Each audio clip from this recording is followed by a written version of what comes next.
Dobrodošli u 18. epizodu playliste Renoviranje salonca.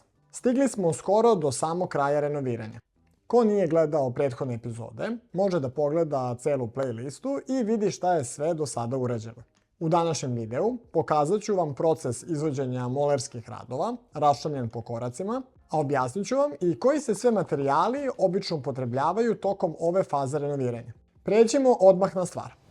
Pre nego što dođemo do glavnog dela molerskih radova, a to su gletovanje i krečenje, potrebno je da sve površine adekvatno pripremimo. Prvo treba ukloniti sve ono što je višak ili što će biti zamenjeno, a što štrči i smeta.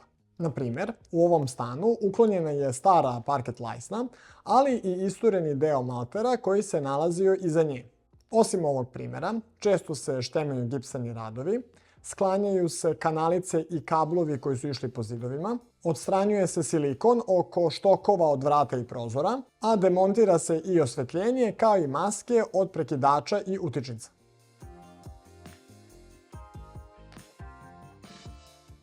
Ako je površina zidova počela da se kruni, najbolje je u potpunosti skinuti staru glet masu i boju. Ovo se najlakše postiže struganjem zidova pomoću strugača, koji posjeduje nožić, sličan nožiću od skalpela.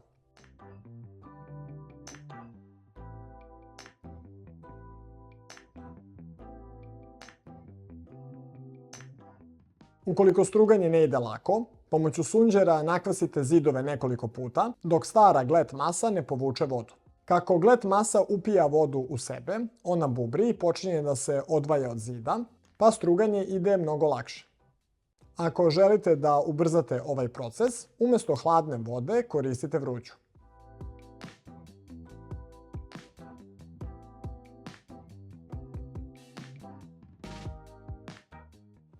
Sljedeći korak je zapunjavanje rupa i kanala. Rupe i kanali najčešće nastaju kao posljedica drugih radova, kao što je sprovođenje strujnih kablova, ugradnja klima uređaja ili zamena cevi. U unutrašnjim prostorijama koje nisu izložene velikoj količini vlage, za zapunjavanje je najjednostavnije koristiti gipsani malter, mada su i druge vrste maltera sasvim pogodna opcija.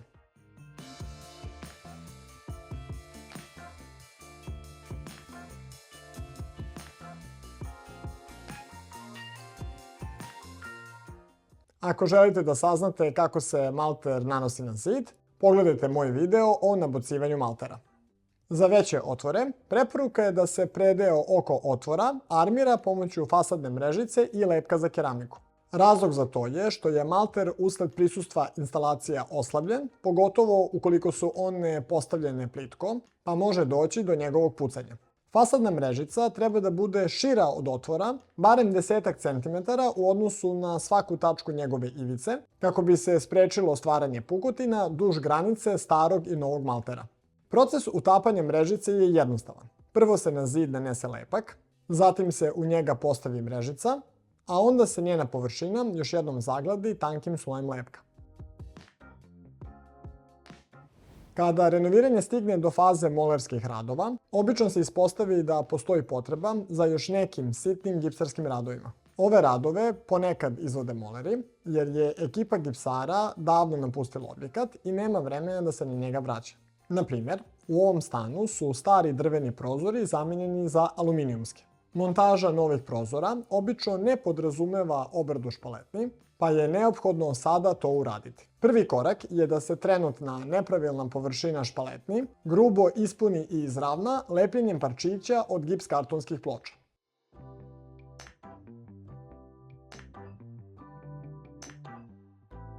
Lepljenje se vrši pomoću specijalnog gipsanog lepka za gips kartonske ploče. Kada se površina špaletni koliko toliko ispuni, na red dolazi lepljenje završnih pravilno ukrojenih ploča.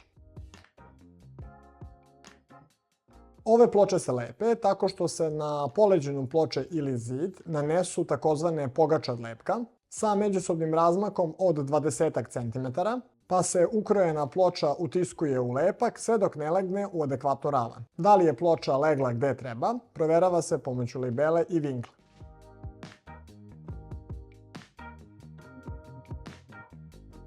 Spoljašnji ćošak špaletni armira se pomoću ugaone lajsne, a na spojeve ploča nanosi se ispuna i stavlja bandaž traka.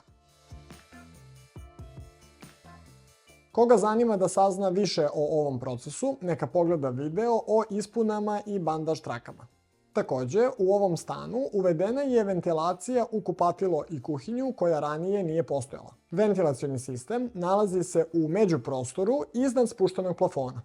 Aspirator u kuhinji povezan je na ovaj sistem pomoću creva koje je potrebno sakriti. Sakrivanje creva od aspiratora vrši se pravljenjem kutije od gips kartonskih ploča povezanih pomoću UD profila.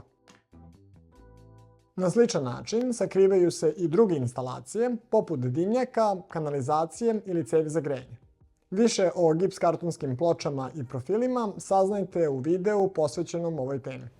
Tokom renoviranja mešaju se i koriste različiti materijali i postoji velika verovatnoća da je nešto prsnulo na zid ili plafon i napravilo izbočinu. Ove izbočine će smetati pri gletovanju i zato ih je potrebno ukloniti pomoću špahtla. Za ovu namenu koristi se kruta špahtla umesto savitljive. Nakon špahtlanja sve površine potrebno je otprašiti. Ovo možete uraditi pomoću obične četke ili još bolje pomoću četke od usisivača, jer ćete tako istovremeno usisati i veću količinu sitne prašine koja bi pala na pod. Nikada nije moguće usisati apsolutno svu prašinu, ali je celu površinu potrebno barem jednom preći četkom. Pripremni radovi su završeni i na red je došlo gletovanje, to jest nanošenje glet mase. Čemu služi gletovanje? Mnogi ljudi misle da gletovanje služi izravnavanju zidova, ali to nije istina. Masivni zidovi se ravnaju malterisanjem, a gletovanje služi tome da gruba površina već ravnih zidova postane glatka. Slično važi i u slučaju zidova od gips kartonskih ploča. Pravilno postavljanje profila obezbeđuje da zid bude ravan, dok gletovanje služi tome da se zaglade blaga udubljenja i prelazi. Prvi korak je nanošenje prajmera iliti osnovnog premaza. Za upojne podloge, kao što su malter i gips kartonske ploče, koristi se akrilni prajmer. Ukoliko se radi o malteru čija površina nije sasvim čvrsta, preporuka je da se koristi akrilni prajmer sa mehanizmom dubokog prodiranja kako bi se površinski sloj dodatno učvrstio. Nanošenje prajmera dovodi do vezivanja slabo vezanih čestica prašine i doprinosi izjednačavanju upojnosti podloge, a oba efekta pospešuju kvalitet prijanjanja nanete glet mase. Prajmer može da se nanosi na 3 načina: četkom, valjkom ili prskalicom. Pre nanošenja obavezno pročitajte uputstvo. Tamo ćete saznati da li je konkretni proizvod potrebno razblažiti pre upotrebe ili ne, ali i koliko iznosi vreme sušenja. Kada se prajmer osuši, može da se krene sa nanošenjem prve ruke iliti prvog sloja glet mase. Na tržištu postoje različite vrste glet masa, a ja ću vam sada predočiti glavne razlike među njima. Za početak, glet mase se isporučuju u 2 tipa pakovanja, u kantama i u džakovima. U kantama se nalazi fabrički pripremljena masa koja je odmah spremna za nanošenje, a u džakovima se nalazi praškasti materijal koji je potrebno zamešati sa vodom pomoću miksera. Glet masa u kantama ne zahteva upotrebu miksera i uvek dolazi ispravno zamešana, ali je zato skuplja, dok je glet masa u džakovima jeftinija, ali zato zahteva dodatan korak pripreme. Pored ovoga, glet mase se razlikuju i po tome da li imaju standardnu ili finu granulaciju. U većini slučajeva koriste se samo glet mase standardne granulacije nanete u više slojeva. Međutim, kada se zahteva najviši nivo kvaliteta, kao na primjer u slučaju velikih i vidljivih površina pod stalnim bočnim svetlom, nakon višeslojnog gletovanja masom standardne granulacije, sledi višeslojno gletovanje masom finije granulacije kako bi se i najmanje neravnine izgubile. U ovom videu zadržat ćemo se na uobičajenoj praksi gletovanja masom standardne granulacije u 2 sloja. Ukoliko koristite glet masu u džakovima, pročitajte na poleđini pakovanja koliko vode ide na jedan džak materijala. Kako se priprema praškasta glet masa? Prvo se u kantu sipa potrebna količina vode, potom se uspe materijal i odmah zatim započinje se mešanje pomoću električnog miksera. Materijal se meša nekoliko minuta koliko je potrebno da zadobije kremastu konzistenciju. Nakon mešanja potrebno je sačekati 10 minuta, a zatim materijal treba ponovo razmešati pomoću miksera, nakon čega on postaje spreman za upotrebu. Glet masa se ručno nanosi na zid pomoću gleterice ili špahtle. Za gletovanje se najčešće koristi gleterica širine 28 cm i špahtla širine 15 cm, mada je upotreba drugih dimenzija veoma česta. Koji konkretno alat majstor bira za gletovanje zavisi kako od same površine, tako i od lične preference. Prilikom nanošenja glet mase treba voditi računa da naneti sloj bude gladak, to jest da ne zaostaju brazde ili predeli koji liče na pomoranđenu koru. Kada celokupna površina zidova i plafona bude pokrivena glet masom, nanošenje prve ruke je gotovo i potrebno je sačekati da se materijal osuši. Vreme sušenja obično iznosi oko 5 sati, ali može biti duže ili kraće, u zavisnosti od debljine nanetog sloja i sredinskih uslova.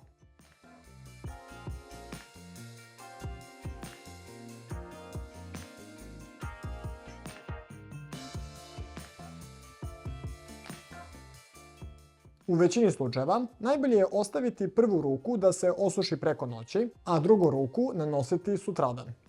Kada se prva ruka osuši, na red dolazi nanošenje druge ruke. Postupak nanošenja je identičan kao i u slučaju prve ruke. Smisao nanošenja glet mase u više slojeva jeste da se narednim slojem popune one neravnine koje su zaostale u prethodnom sloju. Slično kao i ranije, pre prelaska na narednu fazu radova, potrebno je sačekati da se druga ruka u potpunosti osuši.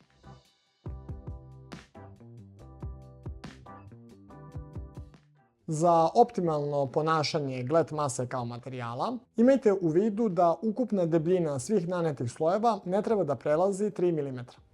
Nakon sušenja druge ruke sledi šmirglanje. Šmirglanjem se čitava površina zaglađuje sve dok se ne postigne željeni nivo kvaliteta. Šmirglanje otvorenih površina najčešće se obavlja pomoću takozvane žirafe, dok se teže dostupni delovi poput ćoškova, špaletni i prostora oko instalacija šmirglaju ručno. Žirafa obično posjeduje ugrađenu lampu pod čijom svetlošću se lakše uočavaju neravnine, ali i priključak za usisivač kako bi se odmah sakupljala velika količina prašine koja nastaje pri šmirglanju.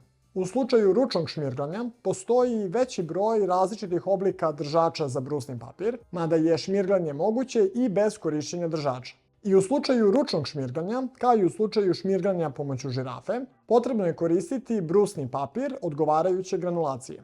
Adekvatne granulacije papira za šmirglanje glet mase nalaze se u rasponu od P150 do P240, pri čemu manji broj odgovara grubljem papiru, a veći broj finijem.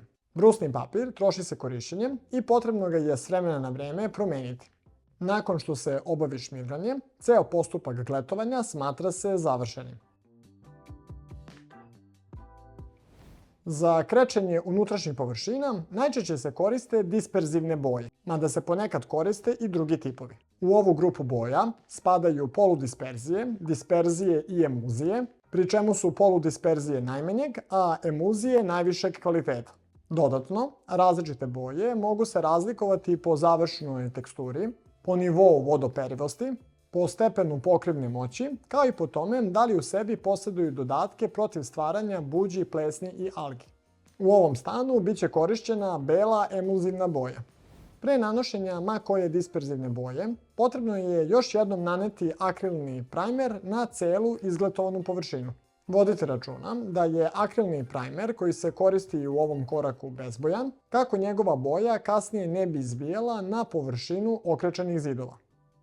Slično kao i ranije, primer se nanosi četkom, valjkom ili prskalicom, nakon čega je potrebno sačekati da se u potpunosti osuši. Osim poboljšanju adhezije, primer doprinosi i smanjenju potrošnje boje, jer snižava upojnost podloge. Ručno nanošenje boje vrši se pomoću valjka ili četke. Valjak se koristi za ravne površine, a četka za reljefne, kao što su na primjer gipseni radovi. Valjci se proizvode u raznim dimenzijama i razlikuju se po kvalitetu, ali i po teksturi boje koju ostavljaju za sobom, pa u istom prostoru uvek treba koristiti identičan model valjka. Valjak se može držati u ruci, a može se i montirati na takozvanu teleskopsku držku kako bi se eliminisala potreba za korišćenje merdevina.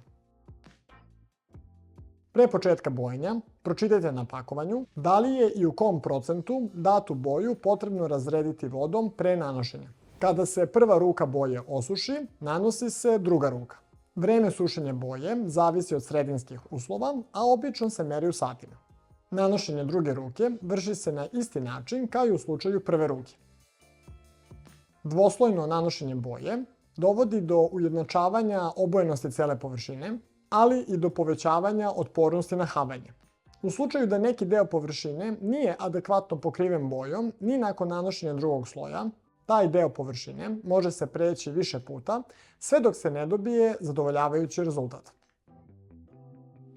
Molerski radovi u ovom stanu sada su u potpunosti završeni. Ostalo je još da se izvedu sitni montažerski radovi, ali i da se uredi enterijer. U sledećoj, finalnoj epizodi playliste renoviranja salonca moći ćete da vidite kompletan završni izgled stana, ali i da saznate univerzalne savete koje možete primeniti pri renoviranju sopstvenog prostora. Srećan rad i svako dobro!